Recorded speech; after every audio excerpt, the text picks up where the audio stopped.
for all of you joining us, welcome to our live stream program, another Popcorn Thursday here from the Virginia War Memorial. And tonight we are going to talk about that question that people have been talking about for years and years. If you could have dinner with anybody from history, who would you choose to have dinner with? And we're going to do the military history version of that because I brought some military historians in the room to discuss their answer to who they would want to have dinner with, anybody alive or dead or halfway there or whatever.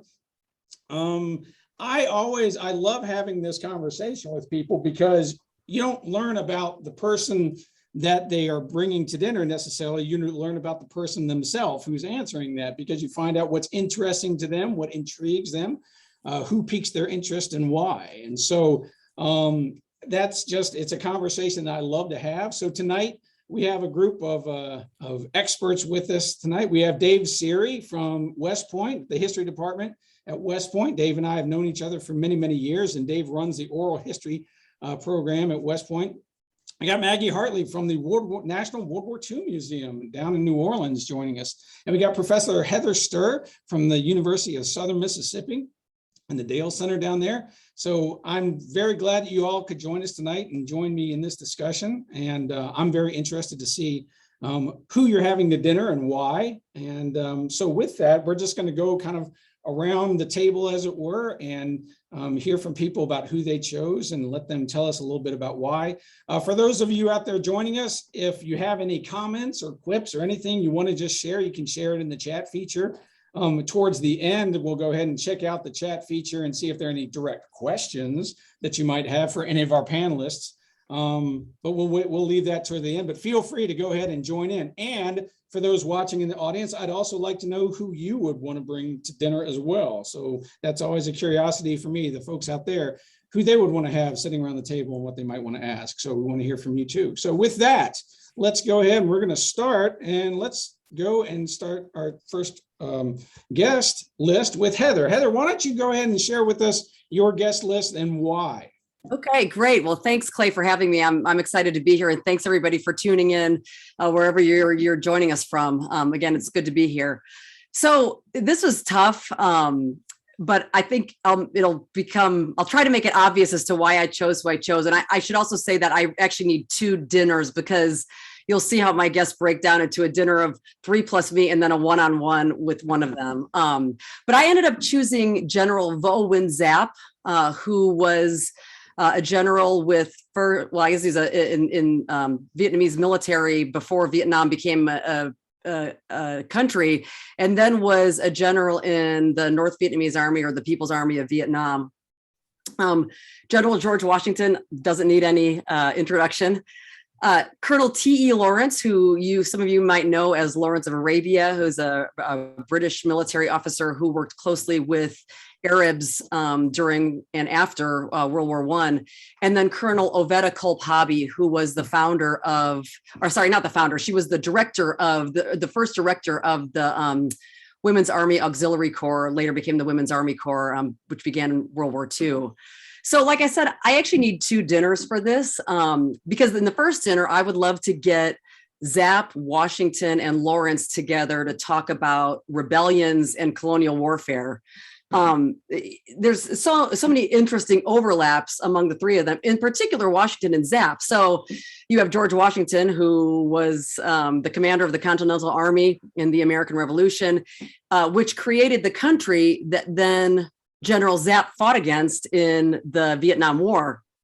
Giap he has interesting intersections with the U.S. prior to the Vietnam War, where during World War II, he was fighting with the Viet Minh, which was a rebel group that was fighting against Japanese control of Vietnam during World War II. And the OSS, the Office of Strategic Services, precursor to the CIA, worked with Giap and Ho Chi Minh, who was the first leader of North Vietnam, worked closely with the OSS against the Japanese during World War II. So Giap has that interesting intersection with the US before he leads a war against the United States and the South Vietnamese army after defeating the French, which he also led Vietnamese forces against that too. And so I just think it would be so fascinating to get Zapp and Washington together to talk about how Washington went from a colonial rebel to the president of the nation that Vietnam first sought to model.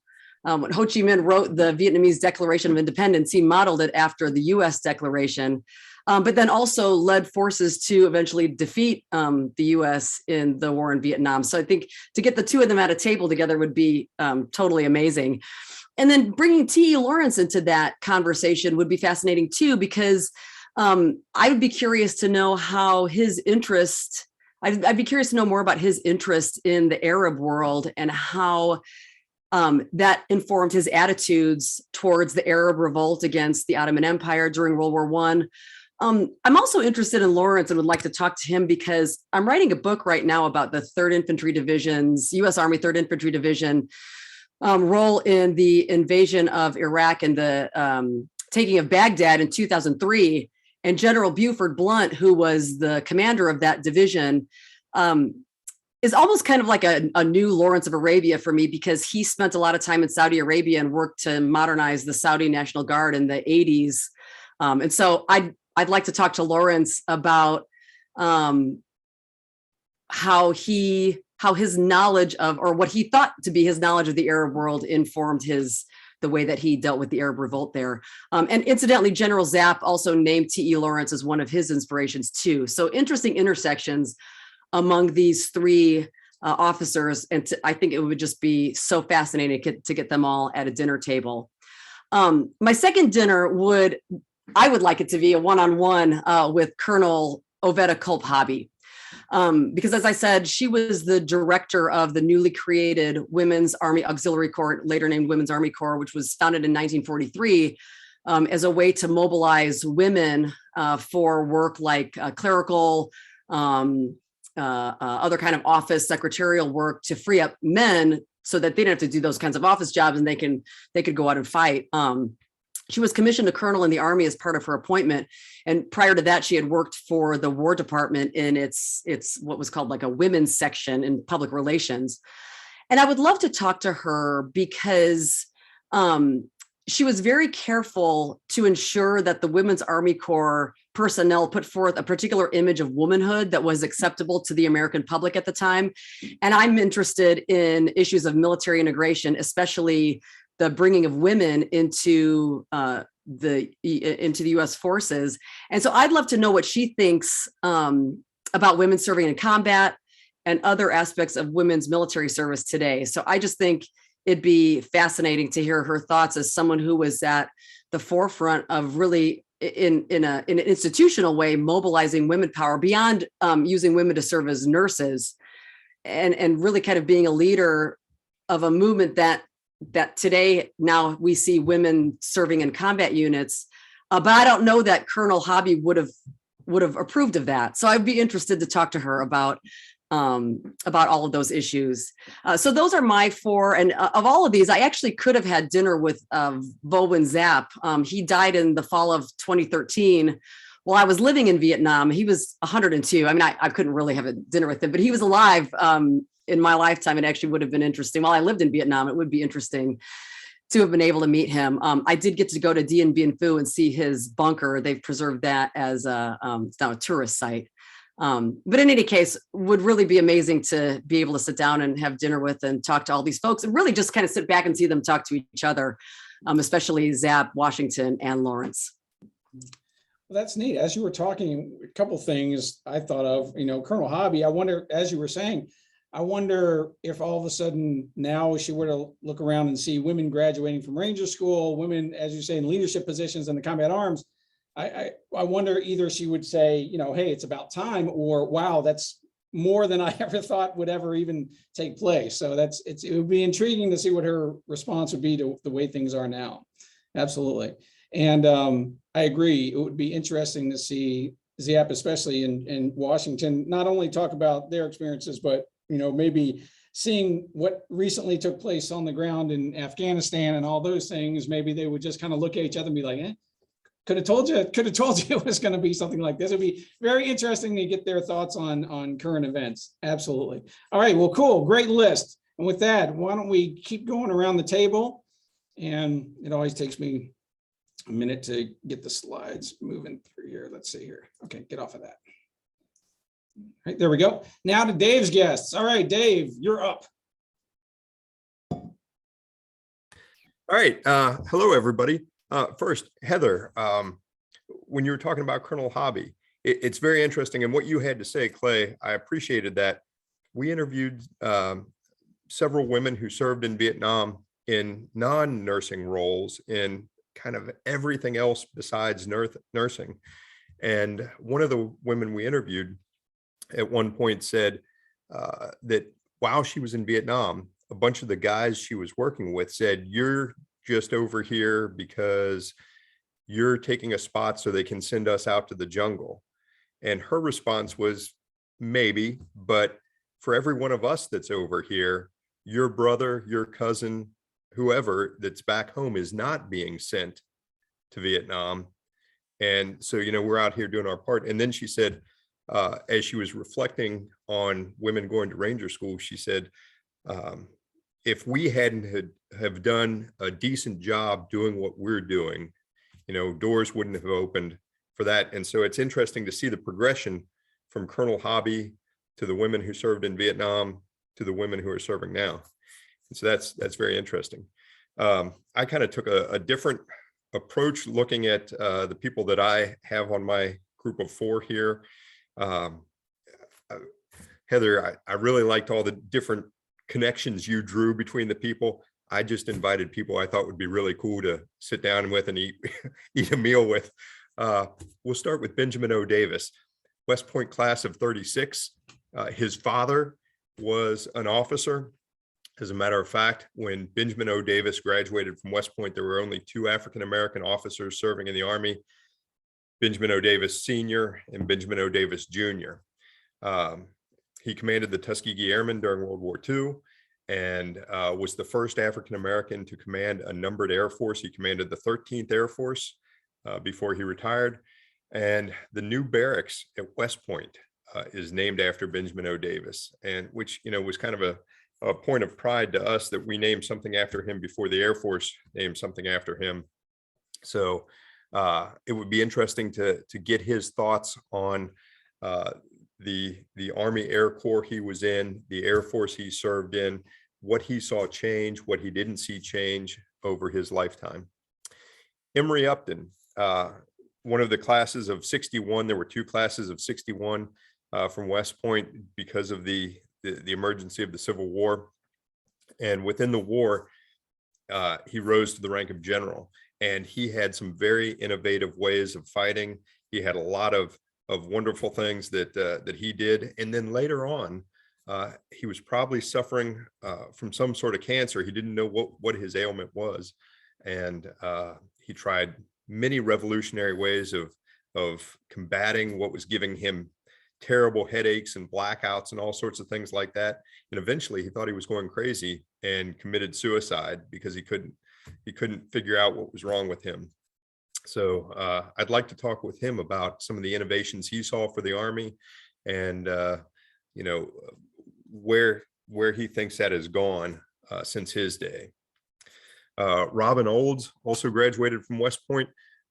He was an ace by the end of World War II and commanded the 8th Fighter Wing in Vietnam, and kind of a badass, all the things that he did. I would have loved to have sat down and talked with him about what his life was like. We've interviewed some of the folks that flew with him, and I would love to get his perspective, or even his daughter is still alive. I would love to talk to her and see what she, what her perception of her dad was. I guess I should jump in and say, I am the director of the West Point Center for Oral History, and my job is to interview fascinating people. And so that's part of the reasons why I picked who I picked. And then I had a very long secondary list, and a lot of them are folks that I wish I would have been able to interview. My deputy and I, Scott, we always say, look, if we can figure out a way to interview the dead, we'll be able to write our own ticket. And this is kind of what is going on right here. Finally, William and Kitsy Westmoreland. I did get a chance to interview Kitsy Westmoreland, and I sat down with her. It's a fabulous interview. It was one of those things where she said, you got to eat lunch with me before we do the interview. I have to approve of you as a person before I'm willing to do the interview. We went out to lunch. We talked for a while. We came to West Point and visited. Well, I mean, we're at West Point. We visited General Westmoreland's grave. Then she took a nap, and then I got a call saying, yeah, Kitsy wants to do the interview, and all right, we're ready to go. And I met General Westmoreland because he was our graduation banquet speaker when I graduated from West Point. And she was so much fun. And I've met a lot of her family. I went to her funeral here at West Point. They danced on her grave, no joke. One of her wishes was that they were going to have a party, and they pulled out a bunch of guitars and dobros and whatever, and played some music, sang, and they danced on her grave at the funeral. She was so much fun. I would love to see what she and General Westmoreland were like together, and that's why I picked those two. Very cool. All right. Well, a couple of thoughts on your list. Well, first off, not only is he a badass, but Robin Olds has a very handsome mustache. That mustache alone would get him at my table. Dave, just in your estimation, do you think, and you don't have to give us a long response to this, but do you think General Westmoreland has gotten a bad rap over the years just because of, it depends on who, what books you read, obviously. Sure. And some authors pretty critical, others maybe not so much, but certainly his name is synonymous with Vietnam and not victory in Vietnam. So what do you think? I think so. And I think that a lot of the changes he implemented in the Army after Vietnam really helped shape the Army we have today. So, yeah, I mean, those of us who have deployed to wars like that, not exactly like that, but similar to that, everybody has a way they think that will win the war. And, we can see how many of them work, right? So well, it's great that you mentioned his wife Kitsy, because at least in my estimation, military spouses and in particular military wives throughout the decades are kind of the unmentioned people that serve and don't get a lot of limelight or spotlight. They don't want it normally. And so, but they're always there. They go through all of the things that, a career military family goes through, often have to be the ones to pick up the pieces when someone is suddenly gone because of their military service.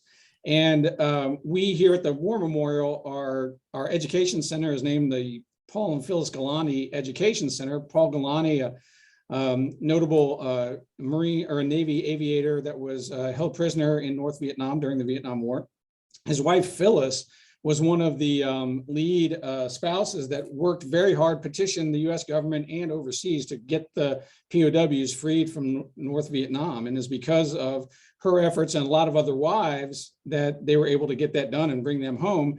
And there was a book recently done called the League of Wives done, and they're now turning that into a feature film. So I'm very glad that these wives that have done so much and experienced so much are getting finally a little bit of recognition for themselves. So I'm really looking forward to that film when it comes out. And it's a great book, League of Wives. But a very cool list. Did they ever figure out the malady that made him think he was going crazy and kill himself? Was there any autopsy? No, not that I know of, but I think it was some sort of brain tumor. Yeah, I guess medicine wasn't perfect back then. So, All right. Well, very cool. All right. All right, Maggie, lovely. I'm going to be a little bit. There we go. All right. Maggie's guest list. Who's Maggie bringing to dinner? Well, Maggie is not bringing them all to the same dinner for different reasons. I guess essentially my list was kind of divided into people that I really just want to sit and listen to your life story, and people that you did some interesting things and I just want to sit and listen but from a perspective of I don't necessarily agree with you. And so first, Martha Gilhorn is one of my favorite people in history. I know this is a military history focused conversation, but I do think wartime journalists kind of fit nicely into that because she was an eyewitness to many major military conflicts during the 20th century. And so, you know, just everything that she witnessed, in addition to being Hemingway's third wife, but most importantly, how she just came up with this plan to sneak onto a hospital ship to get onto the beaches on D-Day, June 6, 1944, the only known woman to do that. And so, you know, I would love to just hear about some of those types of adventures. The fact that, you know, her honeymoon was at the beginning of World War II going into China, which was so divided. Japan was moving in. She even met Mao on that trip. And so just, you know, kind of hearing some of what happened with World War II, but from a different perspective, from a woman who lived her life in such a radical and tenacious way, essentially. Now, sticking with that D-Day theme, I will have to say I'm a little biased on that one. Before I came to the National World War II Museum, I did work at the National D-Day Memorial. And so I will have to say that my interest does lie a little bit more in that one battle. So my second dinner choice would be Frank Draper. If you ever worked with me there, you would know that he was my favorite Bedford boy. Bedford received the highest losses per capita than any other town in the country on D-Day. And so getting to hear these very personal stories, you know, often history is taught from the leaders, both political and military leaders, and getting to hear it from the perspective of a guy that was on a boat, a guy that went through training, a guy who went through, you know, just an ordinary experience, but that left such an incredible legacy afterwards and was a part of such a momentous event, I think is very fascinating too. And especially with his roots, I think he kind of encapsulates the American dream in a sense, a family that he grew up having to pick up coal that fall off of, you know, trains going by his house to heat his home, to joining the military to give his family a little bit more money, and the hope that was there and then crushed with his death on D-Day. So I'd like just to hear a little bit more about his story there. Now, the other two are a little bit more out of character for me. Most people know me more so for World War II, but Edward Ferreira was the leader of the 4th Division of the U.S. colored troops during the Civil War. And I've never been a big Civil War fan. I know that's like throwing tomatoes at me, and it was Popcorn Thursday, so throw popcorn at me for that comment. So, but during my graduate studies, I did do a travel class for the Civil War, and we stopped in Petersburg, and that's where I learned about the Battle of the Crater. And that battle just absolutely fascinated me. For those of you guys, especially those of you guys in Richmond, you should be familiar with it. If not, I encourage you to take the drive down to Petersburg and check this out. You can still see some of the remnants of the crater today. But just learning about just how atrocious that battle was, the fact that they sent in Black troops into this crater to fight this very hell-like deal, while someone like Edward Ferreira is sitting in the back, safe and drinking with his buddy. And so learning more about Ferreira was interesting to me, because he also, as a fun fact, outside of his military experience, was a ballroom dancer and choreographer. So that is something that very much intrigued me. So like, how does this guy, I would love to just learn more about his personal life, the audacity he had to just sit back and let what happened happen. And so again, that's why we're having separate dinners. We're not putting all these people at the same table, just to kind of keep the drama down a little bit. I do want to enjoy most of these. And finally, Napoleon.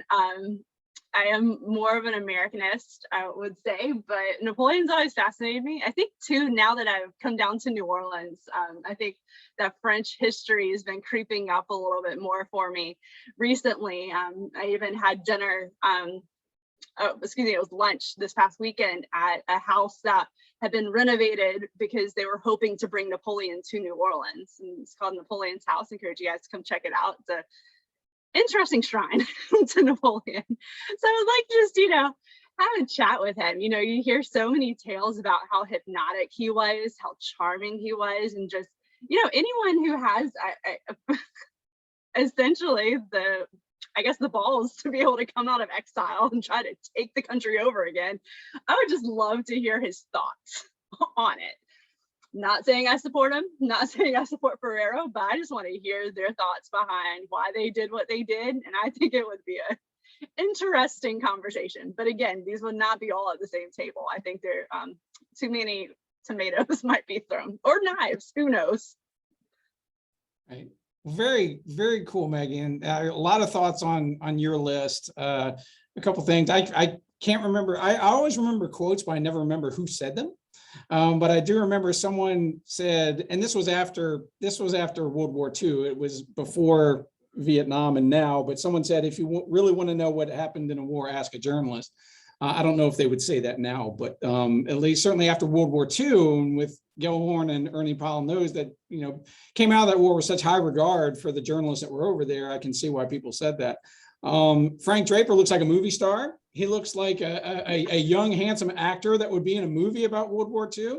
Yeah, I have to admit, he was my favorite as well, because I thought he was the better looking. You gotta say Frank Draper. Oh, and he played baseball. He encapsulated the idea definitely. of a true American. The all-American guy going off to war. Certainly a sharp-looking young man. And Maggie, you'd like to know that when I did my program a few, I guess, months ago, it is now, on the 10 worst generals of all time, the number one worst general of all time, I said, was James Ledley, the guy who led the assault, or didn't lead the assault, into the crater, because he was back there getting drunk with guys like Ferreira and others. And, go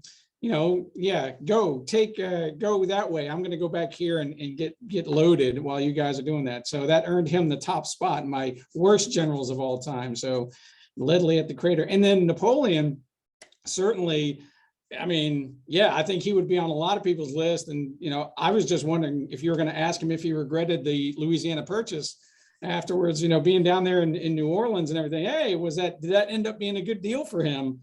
Or, why, hey, did you learn your lesson about invading Russia in the winter? Or, oh, don't worry. That's why I said, I think tomatoes, popcorn, maybe knives would be thrown, because I would be asking those questions. No, I think a lot of people would want to bend Napoleon's ear, I'm sure. There's just plenty of things to ask that dude. Certainly. I would want to know if he felt guilty for leaving his army in Egypt to die and then doing it again in Russia. So, how many times do you abandon your army and not feel super guilty about it? For him, it wasn't much of a problem. So, anyway, that's Napoleon. All right. So I did prepare a list myself, and, let's get to it there. Oh, let me go back. Sorry about that. Let's see. All right. I'm going to adjust. This happens every so often, so bear with me. All right. And I'm going to pull it up just so people can see what I'm talking about. And if you don't see the full screen version, that's okay.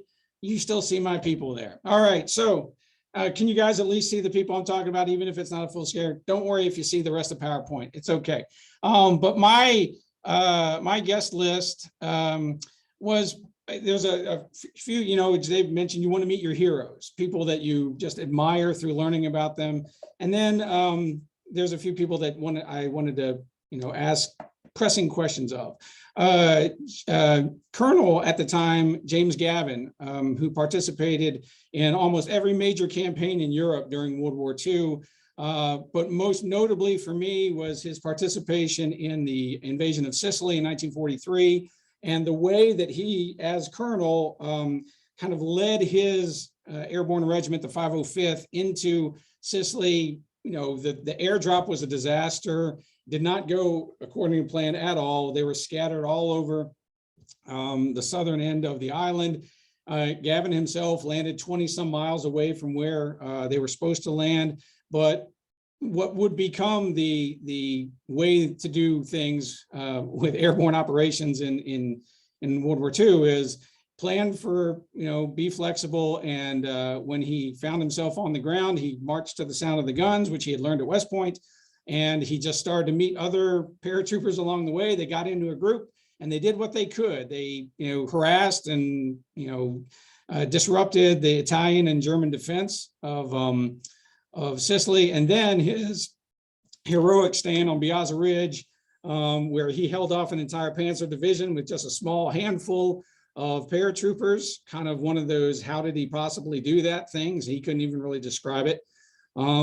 Just an amazing, display of leadership, of heroism, all that stuff. He kind of epitomizes that, what an army officer is supposed to be as far as leading from the front and showing courage and inspiring troops and all those things. So kind of the quintessential mold for a U.S. Army officer, especially one I spent some time in the 82nd Airborne too. So Jumpin' Jim Gavin, that name carries a lot of weight in the airborne world.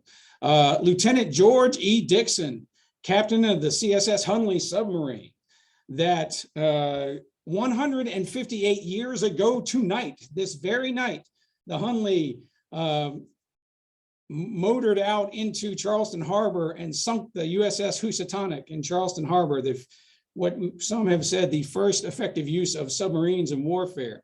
But it was a fateful journey. The Hunley did not make it back. It sunk to the bottom of Charleston Harbor, only to be raised, a century and a half later.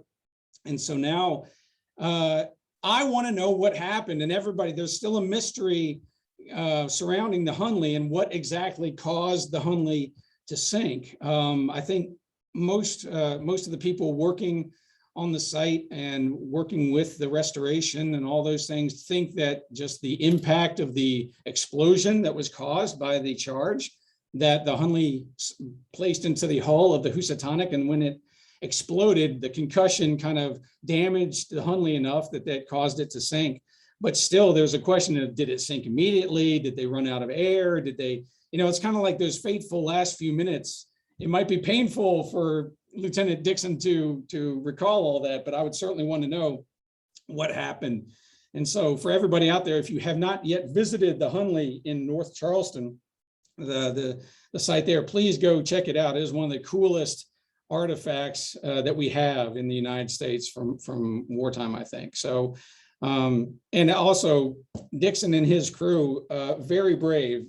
Previous crews that had tried to go out in the Confederate submarines had sunk and died, and yet Hunley and others stepped up to go ahead and do it again. So, that takes a lot of courage, I think, to go and do something that other people have died trying to do. Not a great prospect for success, and yet it was a successful operation, just they never made it back. So would love to talk to George Dixon about that. I chose Chief Joseph of the Nez Perce, and the reason that a little bit of a personal experience with that, when my last job with the Army was I was in charge of the Army ROTC program out at the University of Washington and outside of Seattle. And I wanted to take my cadets on a staff ride, get them out onto a battlefield. There aren't that many around Seattle, believe it or not. But there was one that was within a day's drive, and that was Whitebird Canyon out in Idaho. And it was one of the very first battles of the Nez Perce campaign during the Plains Indian Wars. And Chief Joseph was chief of the Nez Perce, particularly the Wallowa region, that they're in various groups within the tribe. And Joseph himself was not a warrior. For those of us, we assume that all the Indians and the tribes were warriors. He was not really a warrior, but he was a cultural leader. He was a bit of their political leader, and kind of what he said went. And he was willing, if you read about the campaign, Chief Joseph was willing to give up a lot to avoid war with the U.S. government. And he tried to convince his warriors, that it wasn't worth it. Nothing was worth bloodshed, and he didn't want to have the blood of the white man on his hands. He didn't want to have his own people die, and yet he was not able to stop the clash of arms and the coming to blows, simply because tensions became too high, and some of the younger warriors kind of started things off. And so at the Battle of Whitebird Canyon, which is a really neat battlefield out in Idaho, I took cadets down there, and it was really hot. It was like 100 degrees, but still the terrain was amazing. And I really just developed a real interest in this guy, Joseph, who then went on to kind of lead the Nez Perce throughout the campaign off into Montana and others, and then was famously quoted towards the end of the campaign saying, "Oh, fight no more forever," and just spent out the rest of his life on reservations.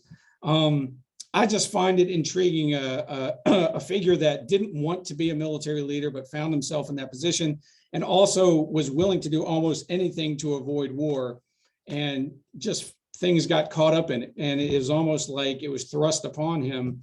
I would just be very interested to hear his thoughts on, the ability or the inability to stop a war from happening if it seems like everything is pointing in that direction. Just an interesting character. And then the last one, a guy named Tommy Cole. He is a medic who was on the cover of Life magazine, and I wrote down, it was the 54 years ago, not this week, but last week, 54 years ago, the 11th February 1966 edition of Life magazine is one of the more iconic magazine covers from Vietnam. He was the bandaged medic, kind of reaching out for the camera there. Tommy Cole was from Richmond. He went off to the 101st and was a young medic captured in this famous photo from Henri Jouet, photojournalist during Vietnam, who also died in Vietnam. And he became, semi-famous from this Life magazine cover. But then he kind of disappeared. And the thing about Tommy Cole is no one knows whatever happened to him. I did a live stream program a year ago on the anniversary, 11 February, on the anniversary of the magazine cover. And the live stream program was entitled, "Where's Tommy Cole?" And I talked about how I've looked back, and people from Richmond, there was an article written about him about 15, 20 years ago, kind of asking the same thing. Whatever happened to this young medic? We know that he survived his tour in Vietnam.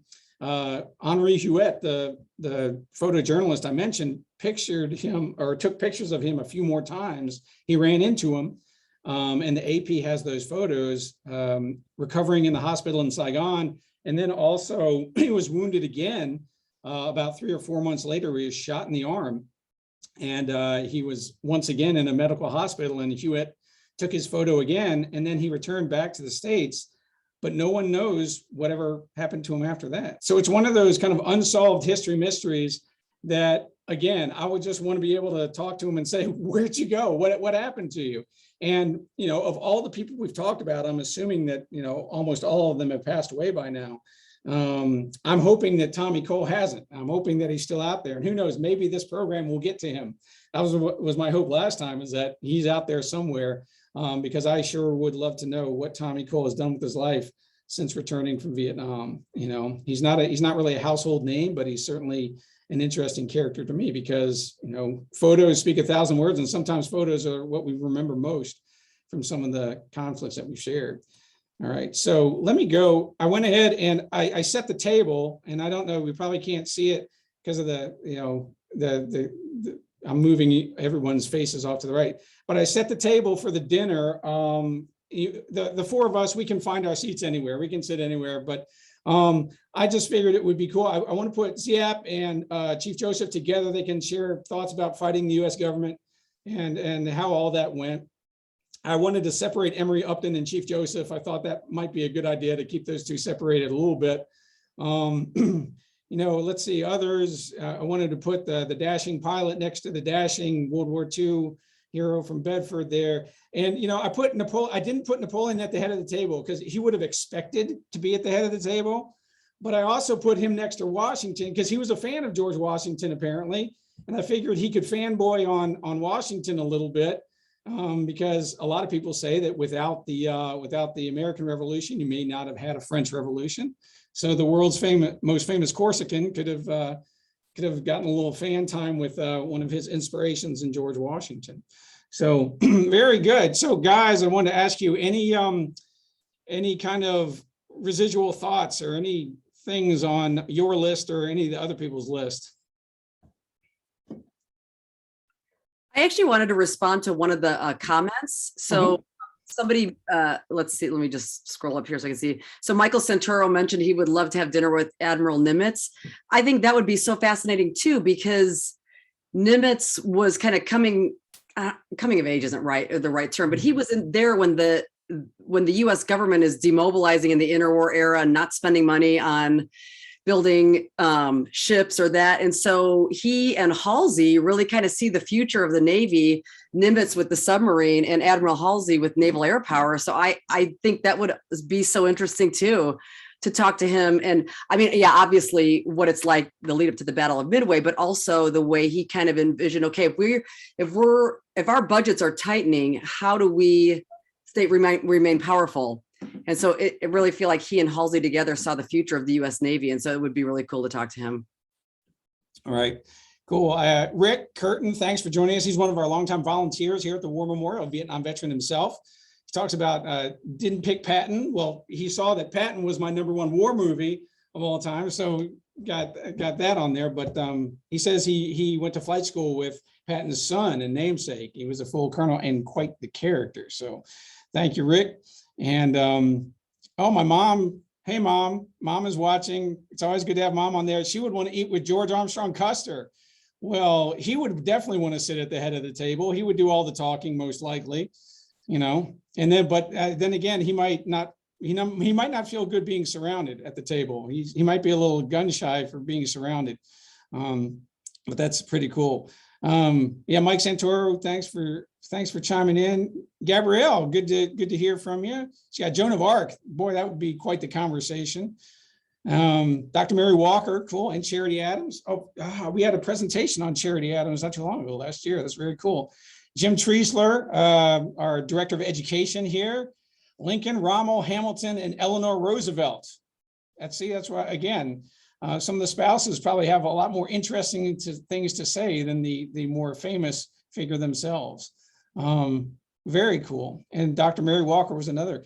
Dave was thinking about Dr. Mary Walker too. So, you know, that's one of those, I like the question because you get some repeats. Every now and then you'll get some repeats, but you know, more often than not, it's what people have learned about certain people and then find intriguing. They want to learn more. I did think about people that I would want to kind of give a tongue lashing to dress down, or, you know, just be like, blame them, be like, how could you, and all that. But most of those guys are probably still alive. So I figured I probably would not want to do that. One character that I was very close on my list, because I was going to put John Paul Van, because